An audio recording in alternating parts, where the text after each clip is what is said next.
ஒரு சின்ன தகவல், வண்டியில் மைலேஜ் நீங்களாக எப்படி செக் பண்ணுறதுன்னு ஒரு சின்ன விவரம் சொல்கிறேன். நீங்களாகவே ஈஸியாக செக் பண்ணலாம். எப்படின்னாக்க முதல்ல சின்ன விஷயந்தான். பார்த்தீங்களா, பெட்ரோலை அடைச்சி வச்சிடணும். முதல்ல வந்து பெட்ரோலை அடைச்சி வச்சிடணும்.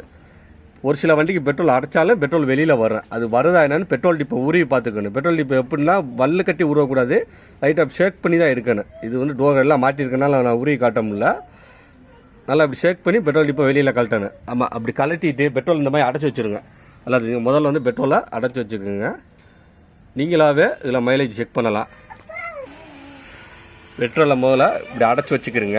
அடைச்சி வச்சுட்டு அடுத்து நீங்கள் என்ன செய்யணும்னாக்க இந்த வெள்ளை பாயிண்ட் இருக்குது பார்த்தீங்களா, வெள்ளை இது கட்டம், அதுதான் பாயிண்ட் கணக்கு. அந்த பாயிண்டில் என்ன நம்பர் இருக்குன்னு நோட் பண்ணிக்கிறேன்னு. பெட்ரோல் அடைச்சிட்டு நீங்கள் வண்டியை ஓட்டிகிட்டு போய் எந்த இடத்துல ஆஃப் ஆகி நிற்கிதுன்னு பாருங்கள். பாயிண்ட்டு 5 பாயிண்ட், அதாவது இந்த செயினு, பல்சரு, இந்த மாதிரி சிசி கூட உள்ள வண்டி ஒரு 4 பாயிண்ட்டுக்கு மேலே ஓடினாலே மைலேஜ் நல்லா கொடுக்கணும் அர்த்தம். 4 பாயிண்ட் 5 பாயிண்ட் ஓடிட்டாலே மைலேஜ் நல்லா கொடுக்கணும் அர்த்தம். எமாக்ஸு, பிளாட்டினா, டிஸ்கவரு, ஸ்ப்ளெண்டர் இந்த மாதிரி வண்டினா ஒரு 6 பாயிண்ட்டாக ஓடணும்.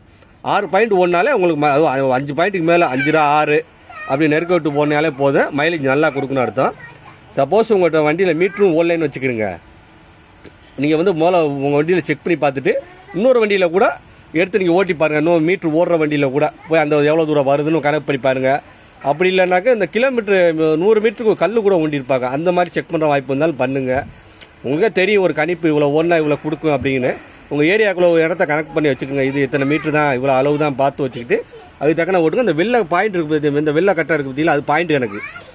ஹோண்டா செயின் சிசி கூட நல்லா கேட்டுக்கோங்க. சிசி கூட உள்ள வண்டி 5 பாயிண்ட் ஓடினாலே நல்லா கொடுக்குன்னு அர்த்தம்.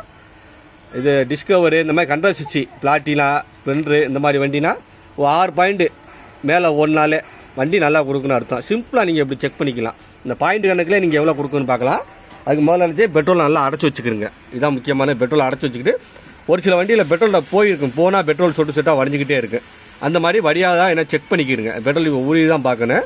இப்படி நைஸாக அப்படி செக் பண்ணி உருவினீங்கன்னா வந்துடும். ஆமாம், உருவி தான் பார்த்துக்கிட்டு அந்த மாதிரி செக் பண்ணுங்கள். இந்த மாதிரி மைலேஜ் சிம்பிளாக செக் பண்ணலாம். பெட்ரோல் அடைச்சி வச்சு ஓட்டி பார்த்தே நீங்கள் செக் பண்ணிக்கலாம். ஒரு சின்ன தகவல். நன்றி, வணக்கம்.